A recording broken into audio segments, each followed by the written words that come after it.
नमो नारायण, जय महाकाल, जय मां बगलामुखी। सभी मेरे दर्शकों का बहुत-बहुत स्वागत है। मैं आशा करता हूँ आप सभी लोग स्वस्थ होंगे, आपकी आध्यात्मिक उन्नति आगे बढ़ रही होगी। आज के मेरे वीडियो का टॉपिक है कि 10 ऐसे कर्म आप कर लीजिए, आपका भाग्य ऊँचाइयाँ छुएगा, आपको वो सब कुछ मिलेगा जो आप चाहते हैं। यदि आप इस चैनल पर पहली बार आए हैं, तो इस वीडियो को पसंद आने पर ज़रूर लाइक करिएगा, शेयर करिएगा, बेल नोटिफ़िकेशन को भी दबाइएगा ताकि नेक्स्ट वीडियो का नोटिफ़िकेशन आपको ज़रूर मिले। कर्मों को हम आसानी से बदल सकते हैं। कैसे? कर्म बदलते हैं आपके दान पुण्य से और अगले कर्म से। कैसा आप कर्म करते हैं तो ही कर्म कटेंगे।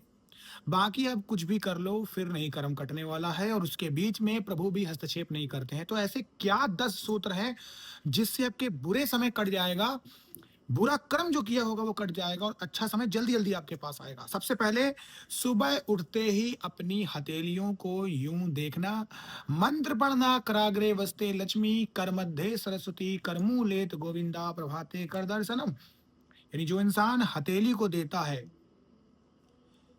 हथेली को देखकर इस प्रार्थना को करता है, उसका भाग्य बदल जाता है। तो ये पहला नियम आपको अपनाना है। दूसरा नियम, जो इंसान गाय को गुड़ खिलाता है, इसके पीछे भी रीजन है। आप रोटी भी खिला सकते हैं, लेकिन क्या होता है कि गुड़ गुड़ आपकी कुंडली में सूर्य से जोड़ा जाता है, यानी जिस इंसान का भाग्य चमकेगा, मान सम्मान चमकेगा और एक तरीके से गाय तृप्त हो रही है और गाय को कामधेनु कहा गया है। उनके अंदर सारे देवता समाहित हैं। तो जैसे ही आपने गाय माता को आपने खिलाया, तो आपने सारे ग्रहों को अनुकूल कर लिया और आपका काम अब बनने लगेगा। तो ये 2 नियम हुए। अब तीसरा नियम आता है, जो इंसान शुक्रवार के दिन जूते-चप्पल को खरीदता है। तो इंसान शुक्रवार के दिन जूता-चप्पल खरीदता है। देखिए, जूता लग्ज़री चीज़ को दर्शाता है, जूता दर्शाता है आपके कम्फ़र्ट को, यानी आपके चीज़ों को दर्शाता है। अब ऐसे में अगर जूता-चप्पल आप शुक्रवार के दिन पहन के आते हैं और पहनते हैं या नए कपड़े खरीदते हैं, नए कपड़े पहनते हैं, तो इससे लक्ष्मी माता प्रसन्न होती है और आपका भाग्य चमकता है।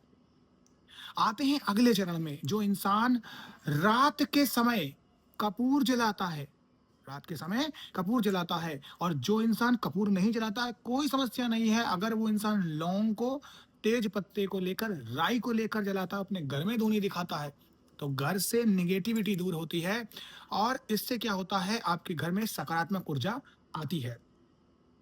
अगली बात आती है, तुलसी के पौधे में जो इंसान दीपक जलाता है। तुलसी क्या है? भगवान विष्णु वहां पर विराजमान रहते हैं। जहां पर भगवान विष्णु विराजमान रहते हैं, वहां पर माँ लक्ष्मी भी रहती हैं। जहां पर भगवान विष्णु रहते हैं, वहां पर लक्ष्मी रहती हैं। तो भगवान विष्णु की जब आप पूजा करेंगे, तो लक्ष्मी आपके घर में रहेंगी और आपका भाग्य बदल जाएगा। अगली बात आती है कि जो भी इंसान पूजा घर में शंख को रखता है या डेली शंख बजाता है, यानी पूजा पाठ में या तो आप शंख बजाएं या फिर शंख अगर आप रखते हैं, तो भी आपका भाग्य चमकने लगता है। अब जो इंसान दीर्घायु चाहता है कि पति पत्नी के बीच में अच्छा बने, जो चाहता है फैमिली लाइफ अच्छी रहे, जो चाहता है कि हमारा परिवार खुशहाली से रहे, तो दक्षिण दिशा है। अब दक्षिण दिशा तो वैसे ही यमराज की दिशा होती है, लेकिन दक्षिण दिशा में आपको सिर्फ सर रखना है। सर रखकर दक्षिण दिशा में जो सोता है, वो इंसान दीर्घायु रहता है, सेहत से परिपूर्ण रहता है, उसके ऊपर बजरंग बली का हाथ रहता है, क्योंकि दक्षिण दिशा में ही सबसे ज्यादा बजरंग बली ने अपनी ताकत दिखाई थी। तो ये सारी चीजें आपको करनी है।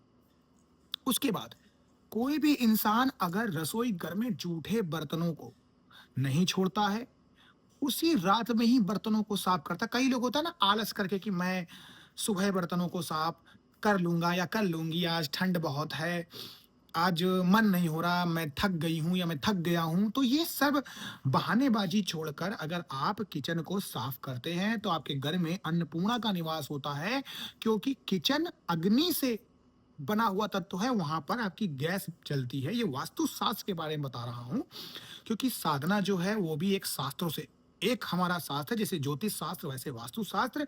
तो वास्तु शास्त्र के बारे में कहा गया है, जो किचन है वो क्या है, वो आपका शुक्र का एरिया है। जो बर्नर आप जला रहे हैं वो क्या है, वो मंगल का एरिया है। अग्नि जिसमें खाना बन रहा, जो आप पका रहे हैं, वो है जुपिटर यानी बृहस्पति ग्रह।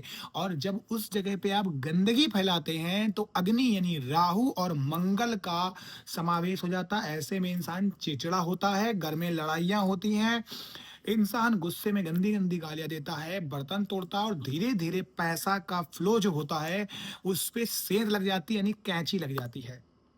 तो ये भी आपको काम नहीं करना है। अगली बात आती है, गाय को अगर आप चोकर खिलाते हैं, या फिर मछलियों को आप रोटी रोटी नहीं आटे की जो छोटी-छोटी गोलियाँ होती हैं वो डालते हैं, और पक्षियों को आप सतनजा अनाज खिलाते हैं, बाजरा खिलाते हैं। चींटियों को आप शक्कर जो होती है वो और आटा मिला के डालते हैं। तो इनमें से कोई एक काम, सब काम नहीं, सब करते बहुत अच्छी बात है। अगर आपके पास बजट अलाउ करता है, आपके समय आपको अलाउ करता है, तो ये सारा काम भी आप कर सकते हैं। और एक चीज़ मैं बताना चाहूँगा आपको कि ये सारे जो काम हैं आपको बहुत मन से करना है, बहुत तन से करना है, बहुत अच्छे से करना है, तभी आपको इसका पॉजिटिव रिजल्ट देखने को मिलेगा। और जाते-जाते एक आपके लिए ऐड ऑन मेरे तरफ से, जो इंसान शुक्रवार के दिन माँ लक्ष्मी को पूजा में अनन्नास चढ़ाता है या फिर अनार चढ़ाता है, वो इंसान ज़िंदगी में यूँ तरक्की करता है। तो ये 10 ऐसे नियम हैं जो अगर आप अपनाते हैं अपनी पूजा-पाठ में, तो ये छोटे-छोटे नियम हैं, आपका भाग्य बदल देता है, आपका भाग्य सपोर्ट करता है और आपके साथ चीज़ें बनने लगती हैं। मैं आशा करता हूँ आपको मेरा ये आज का वीडियो पसंद आया होगा। ऐसे ही मुझसे जुड़े रहिए, ऐसे ही मैं ज्ञानवर्धक वीडियो आपके लिए बनाता रहूँगा। आशा करता हूँ थोड़ा बहुत आपने अगर इससे सीखा है, तो इस वीडियो को ज़्यादा से ज़्यादा लाइक करें, शेयर करें, ताकि ये वीडियो और लोगों तक भी पहुँचे और वो लोग भी इसका फ़ायदा उठाएँ। अभी के लिए मुझे इजाज़त दीजिएगा। आप लोग खुश रहें, स्वस्थ रहें और आपकी आध्यात्मिक उन्नति होती रहे। नमो नारायण, जय महाकाल, जय मंगलम की।